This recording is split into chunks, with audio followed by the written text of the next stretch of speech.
In today's video, I'm going to teach you how to reset an object's scale to default in Cinema 4D without changing its size. If you've modeled, imported, or tweaked an asset and ended up with odd scale values, cleaning that up is important. A normalized scale makes animation, rigging, instancing, and exporting far more predictable. The goal here is simple. Get your object's scale back to its default values while keeping it exactly the same size on screen. Start by selecting the object you want to fix in the Object Manager. Selection matters because the command we're about to use applies to whatever is currently active. With the object selected, head to the top menu and choose Mesh, then Axis, and then Reset Scale. This is the dedicated command for recalculating the object's scale back to its default of 1 on all axes. Think of it as zeroing out the object's scale without changing its position or rotation. When you trigger Reset Scale, Cinema 4D opens a dialog. In that dialog, enable the option called Compensate Points. This is the key to preserving your object's visual size.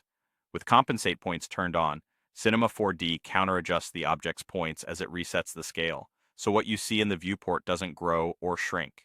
The transform gets cleaned up, but the model stays exactly the same shape and size you started with. If you run Reset Scale and notice the object suddenly changes size, that usually means Compensate Points wasn't enabled. No worries. Simply undo and run the command again with Compensate Points on. When done correctly, your coordinates will reflect a clean scale of 1, 1, 1 across X, Y, and Z, while the mesh remains visually identical. You'll keep the same orientation, materials, and UVs, and any placed lights or cameras will still line up as before. This approach is especially helpful before rigging or exporting to other applications, where non-uniform scales can cause problems with deformations or import routines.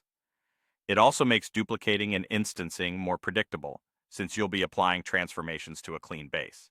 To recap in one smooth move, select the object, go to Mesh, Axis, Reset Scale, and enable Compensate Points in the dialog. That's all you need for a clean default scale without any unintended resizing. With that done, you can proceed confidently, knowing your object's transform is tidy and ready for whatever comes next, whether that's animation, simulation, or sending the asset to a different pipeline.